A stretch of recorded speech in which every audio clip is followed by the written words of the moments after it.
Hello everyone, welcome to yet another stellar, amazing, and to use an adjective that makes no sense, omnipresent episode of South Carolina Fireside Chats, or SC Fireside Chats for short, if you're pressed for time. I am one of your hosts, Adam Cook, and with me as always is my better half, Tony Spain. What's up, Tony? I'm doing great because as you can see, the splint is gone. That's right. And now I can get my arm to here. Not to here, but to here. So that's almost progress. Complete mobilization. Right, like the physical therapist. By the way, shout out to Thurks. Okay, they're awesome over there. And they're getting me back to capacity so I can go back to work, which is why I love and hate them at Thurks, because the workers' comp has to end at a certain point. So, how are you feeling today, Tony? I am still recovering from the cardiac cocks. I know, right? That was... Oh my God. If there ever could be an embarrassing win, yeah, I'm pretty sure that was it. That was it. By the way, I salute you for your alliteration. I'm going to call them the cardiac cocks from now on. Yes. And only Gamecock fans will get that reference. But yeah, I thought we were going to win by more against Vanderbilt. I really thought we'd cover the spread. I mean, it was... What was the spread? Well, it opened at 21. I think it was 19 by the time the game started. Yeah, and they didn't even get that. You know, I really thought they would win big. And but you turn the ball over 4 times. That's what's going to happen. Who you're playing.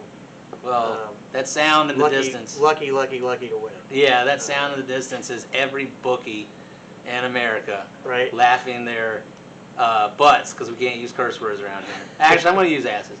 They're laughing their asses off right now because they just made a whole lot of money off of the incompetence of Doty. And I love how he was like, they put in that other guy. Yeah, Zeb Nolan. Yeah. Yeah. And then Nolan goes in and destroys it. Yeah, he bailed us out. Yeah, totally. And then Doty's like, yeah, man, yeah! And they're like thumping chest and everything. I'm like, dude, whatever you have to do to salve your male ego, because, bro, he saved you. He saved you a whole lot. Because I was actually at D's Wings. Shout out to D's Wings. And I was watching it, and I started screaming at the TV. You know, like, what's this for the, and everyone's looking at me like, sorry, everybody.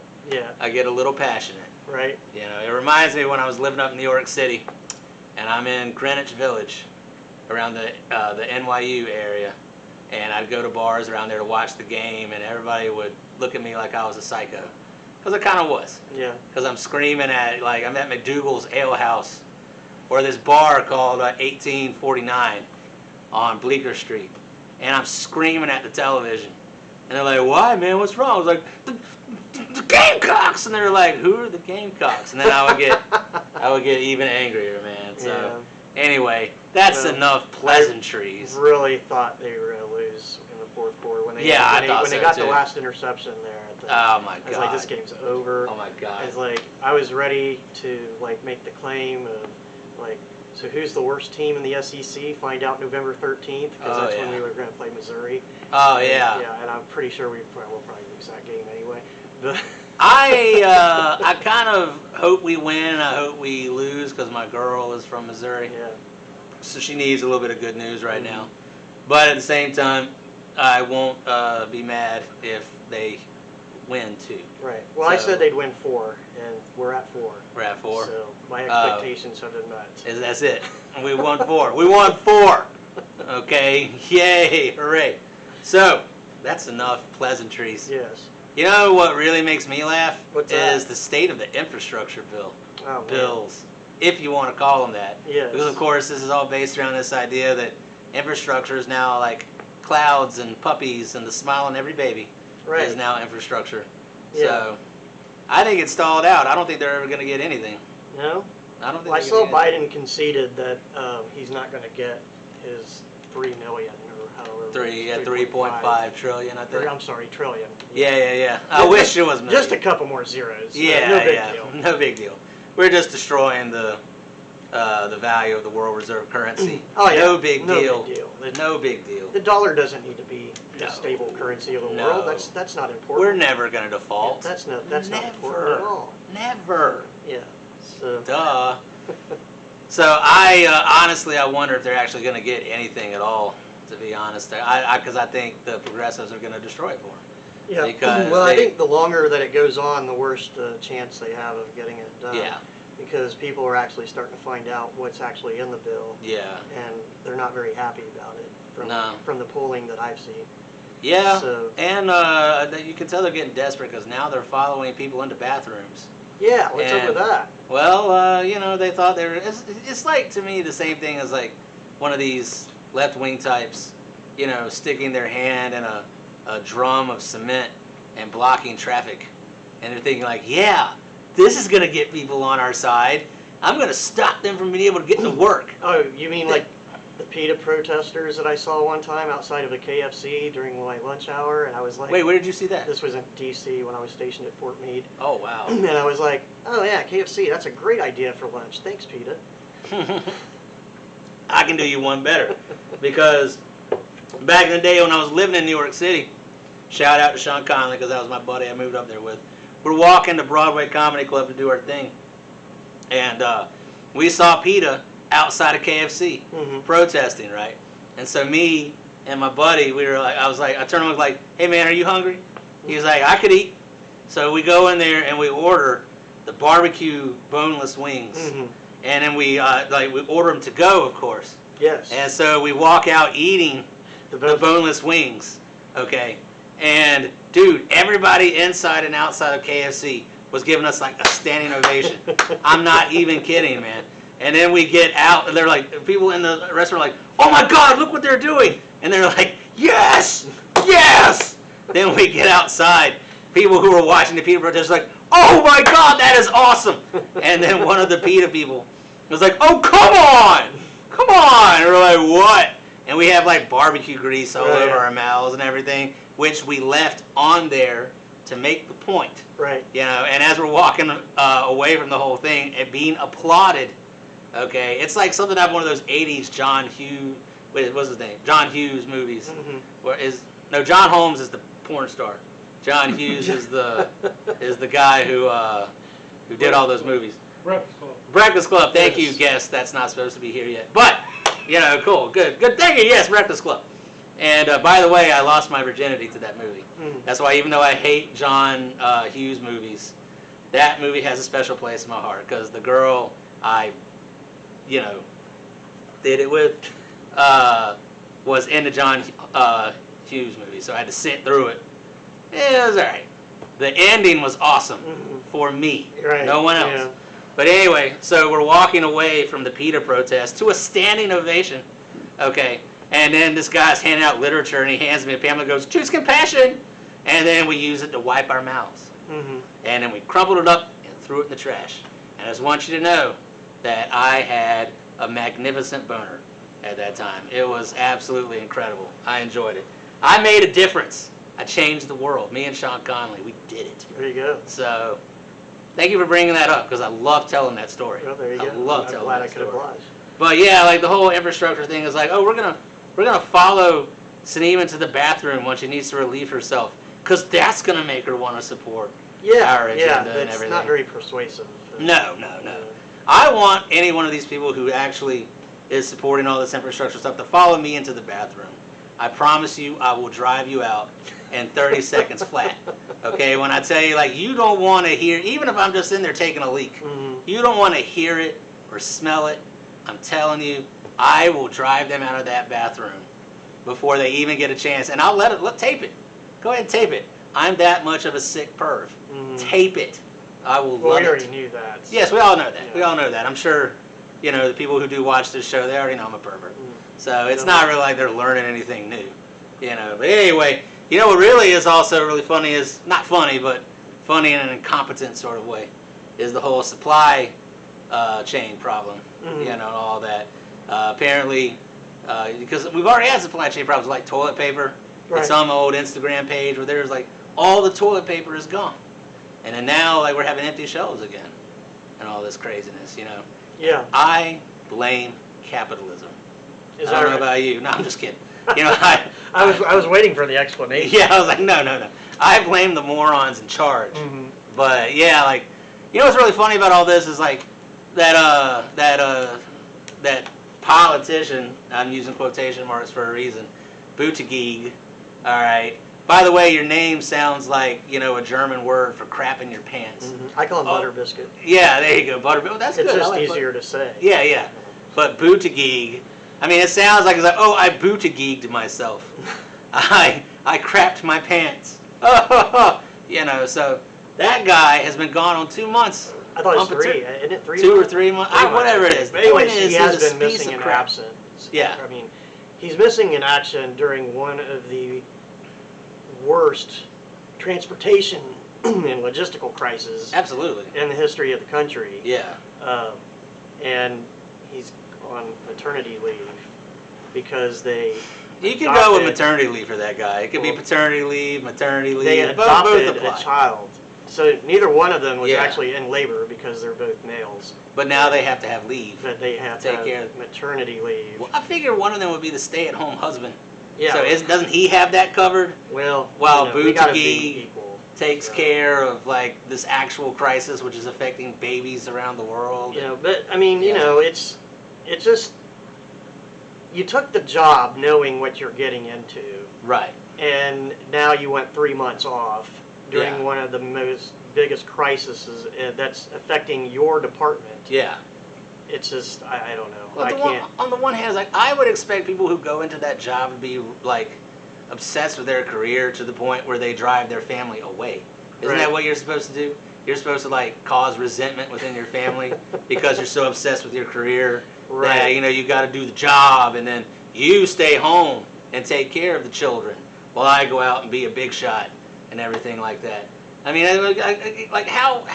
can you be that successful and be like, no, I have to take 3 months of paternity leave or maternity leave or whatever it is while there's a serious crisis going on? Because I'll bet you his child or children are not going to have a problem getting whatever toy they want. At the same time, though, I can't imagine that the crisis would go any different if he was there for the last 3 months. That's true.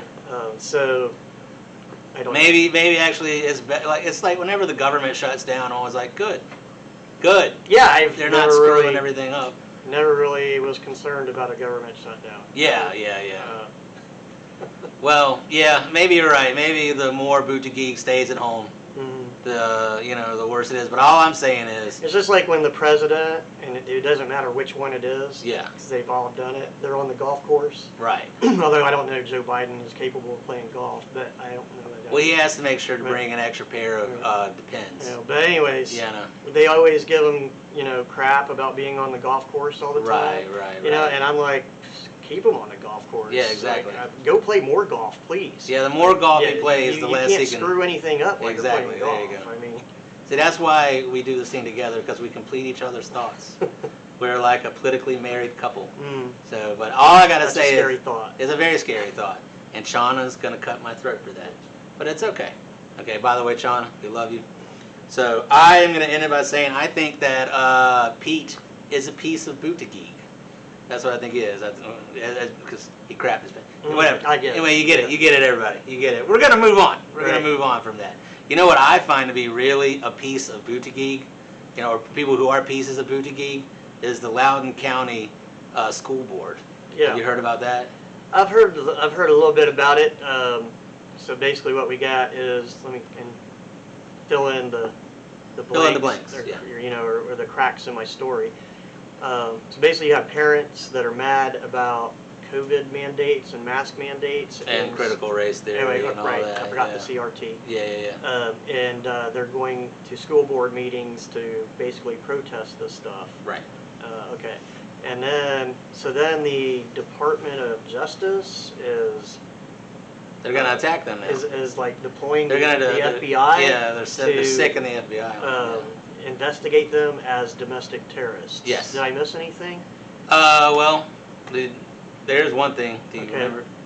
Okay. Well, a 9th grade girl was unfortunately sexually assaulted in a bathroom by a boy wearing a skirt. I did not know this. Yeah, and so his name is Scott Smith. The father goes to the meeting and intended to keep his mouth shut until they claimed that there were no actual sexual assaults in their schools. And then he lost it? Oh, he lost it. He completely lost it. Then they arrested him and accused him of being a domestic terrorist. Turns out this guy they moved him like a Catholic priest who sexually assaulted a choir boy, and they actually sent him to another school where he did it again.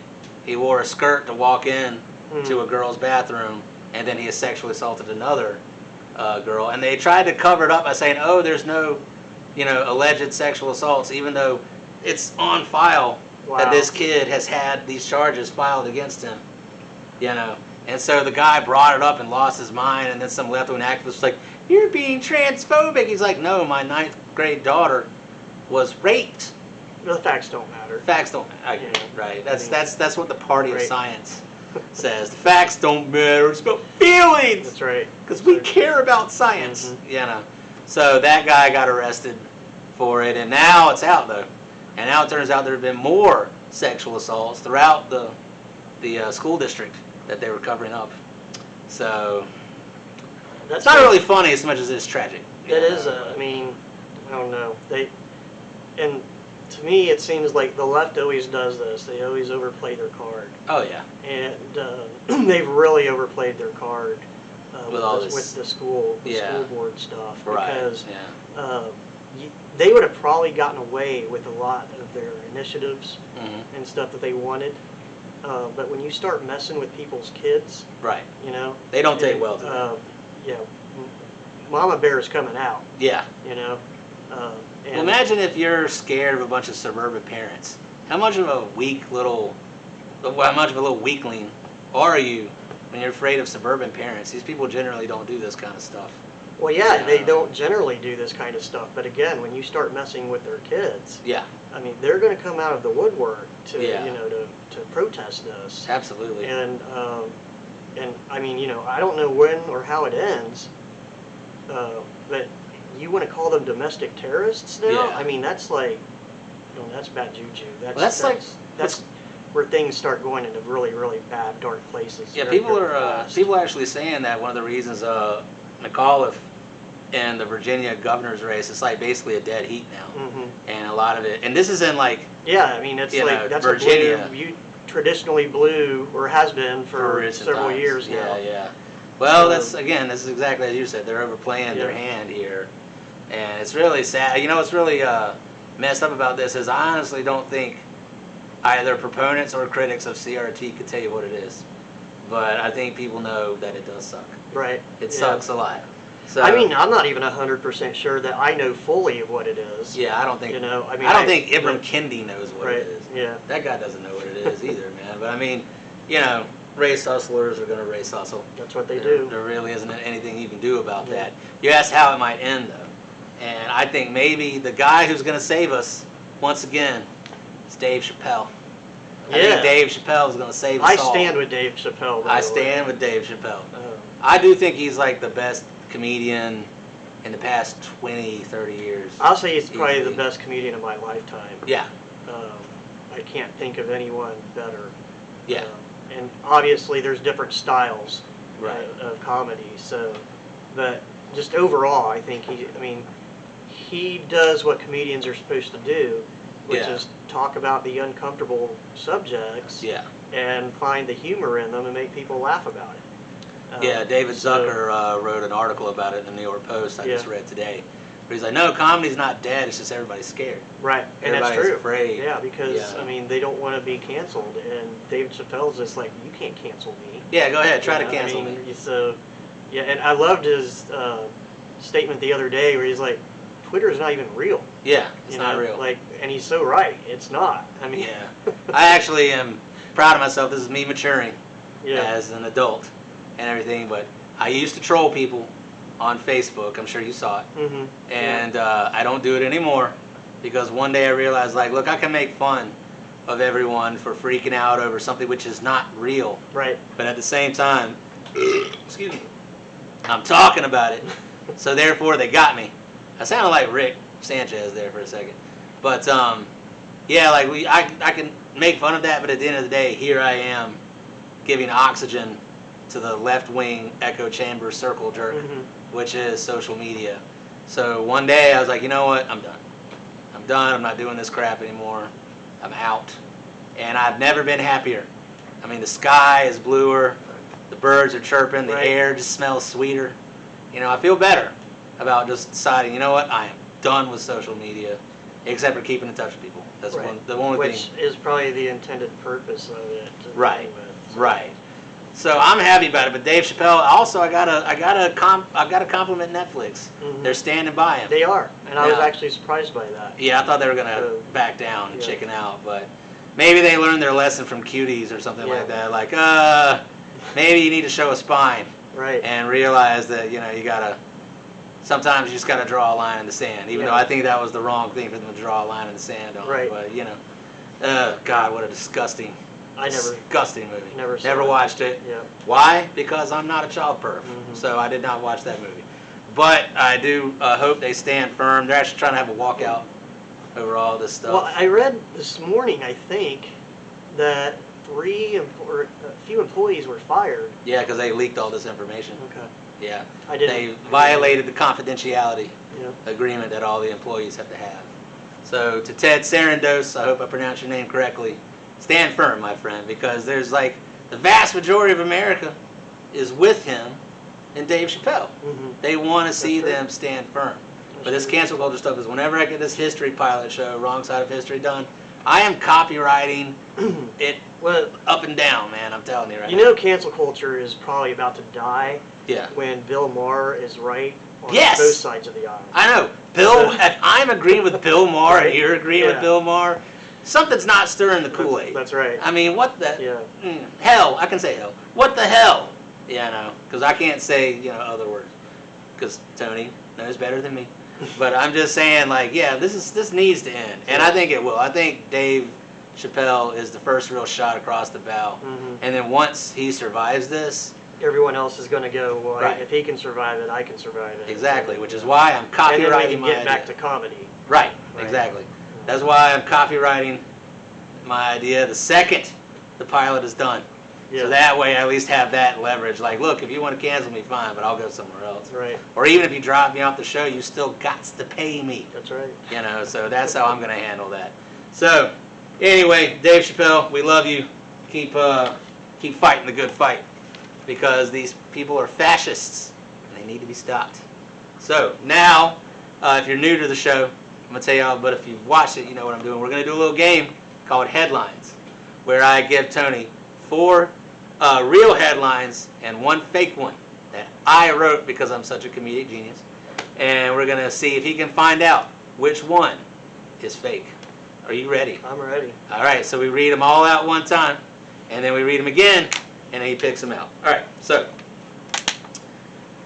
number 1, Norway reindeer herders may force dismantling of 151 wind plants. Okay, got that one, number 1. Number 2, Clint Eastwood faces online scrutiny for 1973 Academy Awards comment. All right, number 2. Number 3, Democrats blame controversy over Hunter Biden on white supremacy. Okay, number 3. Number 4, DNC's new Superman comes out as bisexual. Okay, and number 5, Florida man steals sausage, jumps off bridge to avoid arrest. Okay, got them all? I got them. All right, here we go. Moment of truth, everybody. Norway reindeer herders may force dismantling of 151 wind plants. True. Very good. That's 1 point for Tony.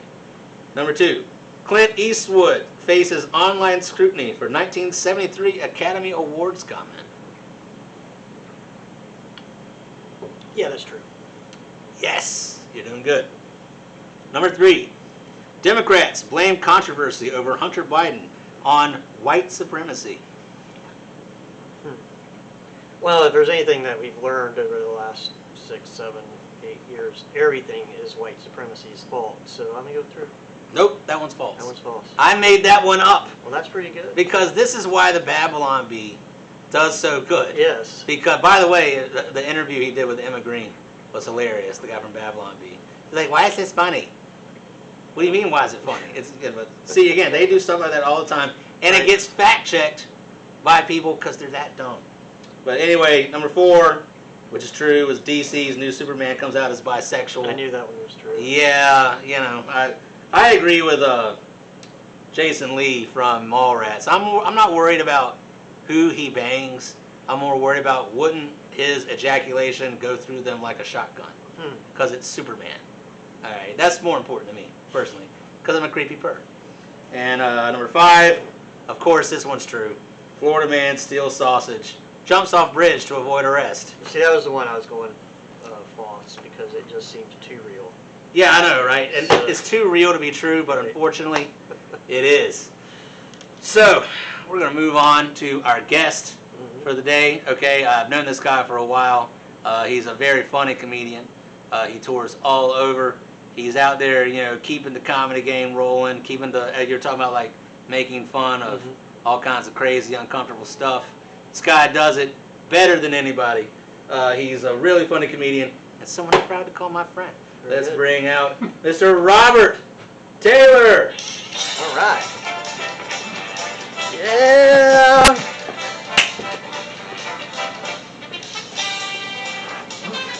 Oh, stop it. Come on, people want to see my sexy butt. What's up, Robert? Not too much, man. Good to be here. Good to have you here, man. So, what's on your mind? Dinner. Dinner? Dinner. Oh. I mean, that's not a bad thing to have. A practical man. I'd rather have it in my stomach, but you know. I know, right? I was kidding, but I wasn't really kidding when I said I didn't know I was supposed to watch the news before I showed up here, man. Well, any commentary on everything we talked about? Anything you want to say, or? I mean, probably about the Dave Chapelle thing. Yeah, I agree with what he says. Too, but it's not. I don't think it's going to pave the way for us not getting canceled because there's a big difference between Dave Chapelle bringing in tens of millions of dollars from Netflix and me bringing in 3 people to drink $1.50 Budweisers at the local pub. Right, well, that's true. You know, he's got more cachet. I think in the long haul, this cancel culture thing is just going to die out anyway. Yeah. Because everything goes full circle, man. We had cancel culture before. In the 90s. Yeah, we just didn't have the internet. Right. To blow it up. That's true. To blow it up, man. So it took longer for cancel culture to build in the 90s, right? Here it exploded overnight because anything can explode, you know. Yeah. But yeah, I agree with what he said, you know. Yeah, I believe you said, like, if this is being canceled, bring it on. Yeah. Like, bring it on. Well, I say that too because I'll have shit canceled. Yeah. Yeah, right. Don't worry. You know, I don't have anything to cancel, so you cancel nothing, you still got nothing, man. Well, that's why I haven't even got the pilot done yet for my history show idea, and I've already talked to a lawyer, like an entertainment lawyer, like, how do I copyright it? Are you going to be my representation, and so on and so forth, because it is getting nuts. But I think you're right. I think what happens is eventually people just stop caring. They stop caring, and then when they do, it takes the oxygen out of all of it.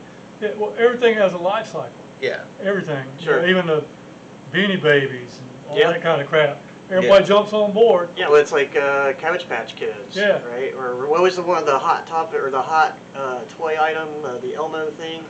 Tickle Me Elmo. Tickle Me Elmo. Yeah. People are paying like thousands of dollars You for probably it. get one at Goodwill now. Right. Yeah. So this is just the, well, it's kind of waning a little bit now, man, the cancel culture. But it was a flavor of the month, man, for, you know, and celebrities jump on that stuff because, like they say, there's no such thing as bad publicity. Right. So hey, here's the latest movement. If I get on board that, you know, I'm getting airtime. You know, what do you think about cancel culture? Oh, they don't even know what cancel culture is. Yeah, you know? they don't know. They don't care. So, and that's what I find to be funny too. Is like corporations are manipulating this stuff for money, and the rich people are doing it to make money and everything. And it's like all these people. I know there's a great meme where like someone's like, "Screw capitalism," and then the guy puts a bunch of rainbow flags and Black Lives Matter fists on it, and then the person's like, they love it, right? And so it's just people. I mean, I remember I got blocked by someone back when I used to troll people because she was going on about, you know, blah, blah. I was like, dude, you realize you're being manipulated for money, right? Like they're doing this to make money off of you. Yeah. And then blocked. I'll give you a perfect example of why Netflix is supporting it, not support, whatever you want to call it, whatever. Mm-hmm. Riding down the interstate, traffic starts slowing down. There's a damn car on the side of the road up there. Why is traffic slowing down when the car's off the road? Right. The rubberneckers. That's right. Right. Everybody wants to see a car wreck, man. That's right. You know how many people are going to watch this special on Netflix that wouldn't have watched it before because they're against Dave Chappelle, but they just want to see what he said. Right. So Well, I can tell you that I have not watched it yet. I watched it last week. But I'm going to watch it sooner than later. Yeah. And I'm probably watching it sooner than I would have. Right, and I originally. did the same thing because You know? people were saying, "Hey, have you seen that new Dave Yeah. Chappelle special?" I said, and it's, "Oh, you need to check it out." I was going to watch it anyway, but I was taking my time. Right. Yeah. But I went and watched it. I think last Monday or something like that. But It's good. there's no such thing as bad publicity. It's not his best comedy special. Right. I think Sticks and Stones was probably that. I did see that one. But I did see that. but it's a if you like Dave Chappelle, it's a good special. It's a good special for more reasons than one. Not necessarily for the jokes, but just because of the message. Mm-hmm. Right. The message is that you can't want free speech but not want other people to have free speech. That's right. Right. Within reason. You can't yell fire in a theater or whatever. Right. But Yeah. within reason. You can't incite a riot. Yeah, and then he explains, you'll like it because he goes to explain a lot of why he says some of the stuff he says. Right. And they just pick and choose sound bites. Mm-hmm. Right. That's just media anyway. Yeah. But no, I liked it. Yeah, I thought it was pretty good. Well, I haven't watched it yet, but what I found to be funny, and you're gonna love this when you watch it, is he actually does a bit where he talks about a trend. I don't actually want to use the word. I call them. You're either a normal man or an alternative man, or you're a normal woman or alternative woman. This was an alternative woman, okay. And I'm just saying, like, if you are someone who is living as the gender that you're not born, you don't share all the life experiences of people within that gender. Okay. Okay, so I go by the normal alternative. This alternative woman, though, was opening for him. She bombed. She just had a bad night. Believe me, we've all been there. That was a closer. Yeah, you've seen me bomb. Okay, believe me. And so it's like, she didn't do well. She screwed up. But then she's sitting in the audience to watch him, and someone tried to heckle her, and she immediately shut him down. You saw that part, right? Yeah, I watched the whole thing. And so she shut the guy down with one line, and the entire audience died laughing. They loved it. She killed. It's like, so she failed for 45 minutes, but that one line brought the house down. Right. And so then afterwards, he said, "Look, I think you got it. Look, you just had a rough night. Don't worry about it. And if you ever need help with your material or you need someone to sponsor you or whatever, I'll do it for you. Give me a call anytime." And then the whole controversy with Dave Chappelle started, and then she defended him, and the whole, LGBT community went off on her, and she committed suicide. Oh, wow. And so he talks about that, and you've seen it, I haven't. But, I mean, would you agree that it was sort of poignant? Yeah, that's what I said. He didn't do that special for comedy. Right. He did that special to send a message, a social message. Good. Right? I mean, I don't know about the greatest comedian of all. I don't even know that you could actually pick a person and say. It's always subjective. Because there's so many different styles, Sure. and there's, people like different things. But he's one of the best to do it. Yeah. And I kind of knew, I could tell him about the first 10 minutes of the special, it wasn't going to be one of his best comedic performances. Right. Right, because he was kind of More real. straying over towards that social message thing, whatever that. But it's Right. a good special because he did what he was trying to do. Right. He was making a statement. Yeah, right. It needed to be made. Yeah. You know? Well, again, we here at SC Fireside Chats support Dave Chappelle. Absolutely. We stand with him. And this is a fun fact. This gentleman right here, what did you do in the Army? Well, 82nd Airborne Division, and I did commo and then public affairs. Right. So, You were a Marine, right? Oh, well, there you go, see? yeah. And I did 6 years in the Air Force Reserves, Well, there we which go. is where this comes from. So, But I think you made the better choice. Yeah, well, I wanted to actually eat well, There you go. and I did, Yeah. But, so, y'all are two veterans. How long were you in the Marines, by the way? I was in there 3 years. I was in the Army too. Army? Really? Yeah. Okay. All right, moving on. I don't know. I thought that would be a good conversation starter, and I was wrong. I screwed that one up. Happens. So. Yeah, it does. It happens a lot. It happens a lot. Check my social media profile. I've gotten a lot of things wrong. But so, I mean, how long have you been doing comedy? Well, I started a long time ago. Really? But then, life happened. And but I started back, I don't know, about 2.5 years ago when my kids Finally got out of the house. went in college. Yeah, I could go out at night and stuff like that. But who were your influences growing up? for me, I like George Carlin, Richard Pryor, Red Fox. I mean, Rodney Dangerfield. It was different when I was growing up because if those guys were actually on TV, everything they did had to be clean. Right. And you didn't see a lot of. It was usually like on a late night show, Johnny Carson or something like that. They do a little set. Yeah. We didn't have all this, Comedy Central, HBO. Well, HBO did. Well, I think I was in almost high school when HBO came out. But we just didn't have access, man. We listened to albums or 8-track tapes, comedy tapes and stuff like that. I mean, you knew that you memorized it. But now, well, that was like when I was growing up or whatever. And then later on, after when I was in the Marines, when I got out of the Marines, I stayed in California. A lot of people like in the late '80s. And I had a couple friends that were comics in San Diego that made it pretty good.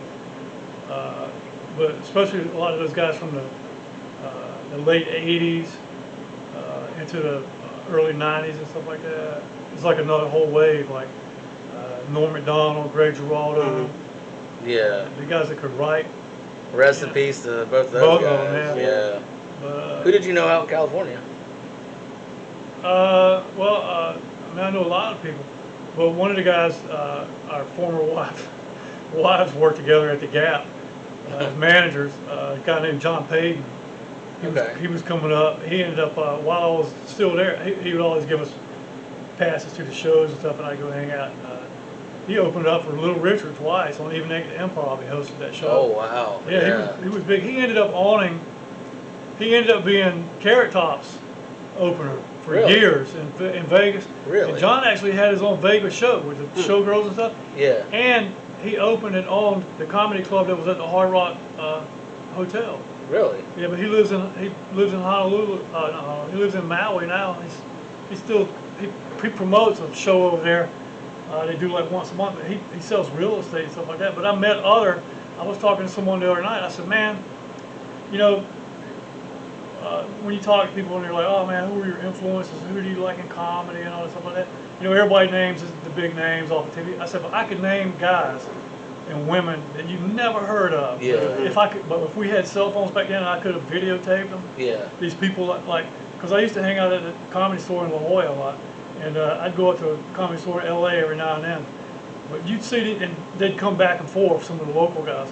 But I could name a couple guys. The people that lived there and that came up in comedy would know who I was talking about, that no one ever heard of because they didn't have the right look or they were too gay, for TV. It's ridiculous, stuff like that. But man, they were funny. I mean, stuff like that. But yeah, because that's like you talk about all the people you mentioned. I loved. I was more upset when Richard Pryor died than George Carlin. George Carlin to me always seemed like your angry grandfather. Yeah. He got worse too as he got older. As he got older. Now, I think I am set to be like a redneck version of George Carlin as I get older. I'll have the gray hair and the ponytail and I'm mad about this. But I was more upset when Richard Pryor died. Love Rodney Dangerfield. My favorite joke of his was, I took a look at my family tree. It turns out I'm the sep.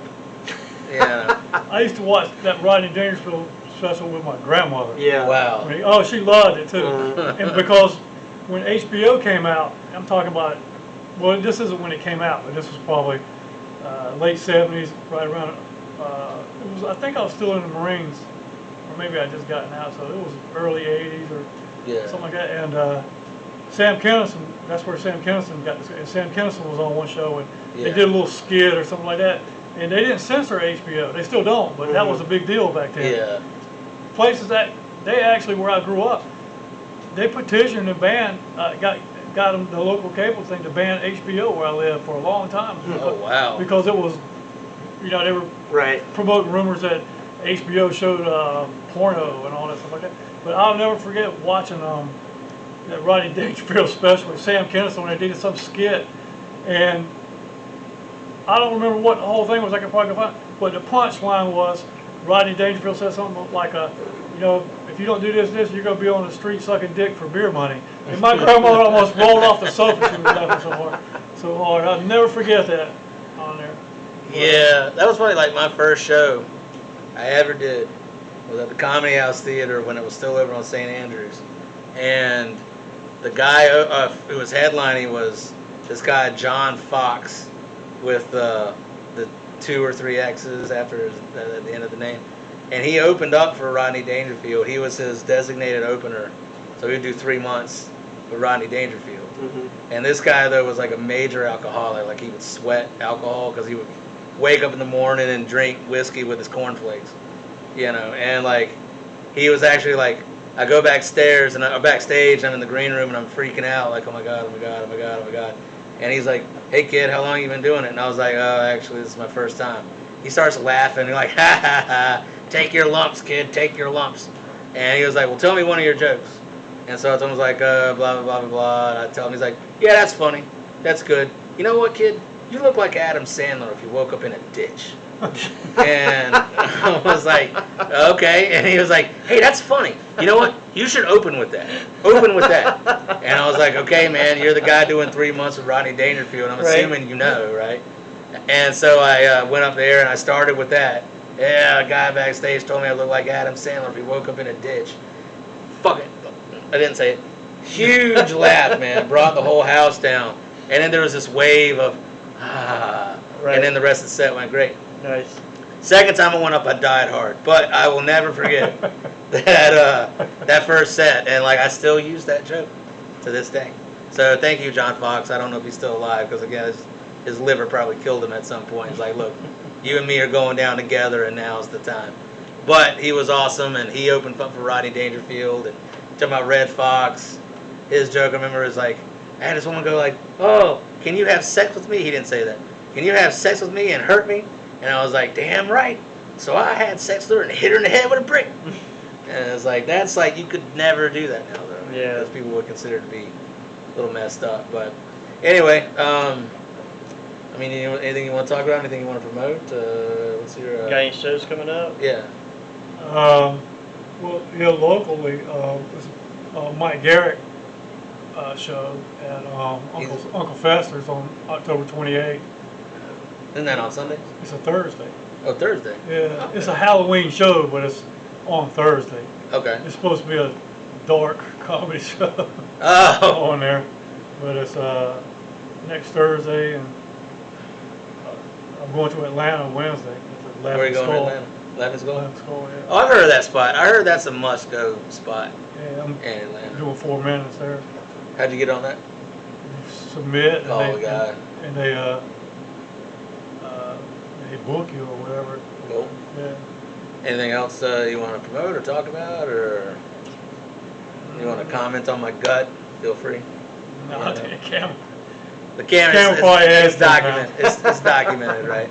Well, so actually, no, Mike's been on the show too, and we're gonna start having people back on, and because we're trying to get on Fuego Radio. So Yeah. we had Charles Lester on here, and we're excited about that. So we're gonna go to the final segment, which is who would win in a fight. And what we do is we take two historical or political figures, and we decide who would win in a fight. Today we have George Wallace versus Strom Thurmond, Oh, wow. the two most racist Democrats ever. Well, actually, that's probably hard to decide who's the most racist Democrat ever. But anyway, George Wallace versus Strom Thurmond. Robert, you're the guest. Is this You get before or after George Wallace got shot? Before. I'd probably say Strom Thurmond, because you know his nickname. What? Sperm Thurmond. Oh. He's pretty virile. He was still putting out kids till he was like about 90. Yeah. Yeah, I know. So Oh, God. I guess I pity every single one I'm of them. thinking his testosterone level was probably a little higher than George Wallace. You got it? Okay. So I'd go with Strom Thurmond. Strom Thurmond. I'm going to keep it local in South Carolina, and I'm going to go Strom Thurmond. Strom Thurmond. Well, That's the only reason why. that's the only reason why. Well, as you may or may not know, I am the contrarian on this show. So I don't like either one of them. Personally, I think they're both burning in hell. But I do, I think I would go with George Wallace just because he seemed like such an angry man. Mm-hmm. Like, he probably, like, if the rage ever came out of him, like, it really would, like, melt everybody's face off like Raiders of the Lost Ark. Actually, I'm gonna have a qualifier for my Strom Thurmond pick. Okay. I take Strom Thurmond under normal circumstances, but I would take George Wallace if he found out that Strom Thurmond had fathered black kids. Oh, yeah. Oh, So, okay. Which he did. Yes, he did. By the way. Yeah. I remember, I got a kick out of it when I was living up in New York City, and that came out, that he had the illegitimate child, and everyone was freaking out, and I was like, y'all didn't know that? And they were like, you knew? Like, all my Yankee friends, they were like, you knew about that? I was like, Everyone yeah, in South dude, everybody Carolina knows knew about that. it. Like, It's not even 6 Right. degrees of separation. Yeah. It's more like 3 degrees of separation, or tops. Everybody knew about it. Mhm. So, again, I think they're all pieces of crap, but I went with George Wallace because I just think he was such an angry white man that his rage would have overpowered Strom, but I've been outvoted.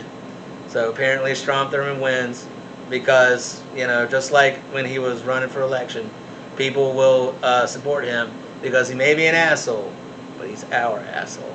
That's So true. that's why. I mean, So whether you like him or not, I mean, we would probably be still driving on dirt roads in South Carolina if it was not for Strom Thurmond. Right. So- Well, he got that part I mean- right. And everything else wrong, but he got that part right. So anyway, that is our show for today. Robert, thank you for coming on. Look forward to seeing you performing all around. I am here hosting with Tony Spain. Thank you. As always, I am Adam Cook, and Tony, take us out. See you next time on SC Fireside Chats, and we leave you with a moment of inspiration. If you only have 24 hours in a day, your success is dependent upon how you use the 24. You gotta hear me. People talk about Oprah Winfrey, Ted Turner, Warren Buffett. Listen to me. I don't care how much money you make. You only get 24 hours in a day. And the difference between Oprah and the person that's broke is Oprah uses her 24 hours wisely. That's it. Listen to me. That's it. You get 24. I don't care if you broke, you grew up broke. I don't care if you grew up rich. I don't care if you're in college, you're not in college. You only get 24 hours. And I blew up literally. I went from being a high school dropout to selling 6,000 books in less than 6 months. What happened? My 24 hours. I was like, okay, Eric, you got to get a grip on your 24 hours because you're about to be broke for the rest of your life. And that's all I need you to do for me. I can tell you all about your life if you just write down your 24-hour schedule for me and you let me look at it. I can tell you where you're going to be in 5 years. I can tell you where you're going to be in 10 years. I can tell you where you're going to be in 20 years if you keep that schedule.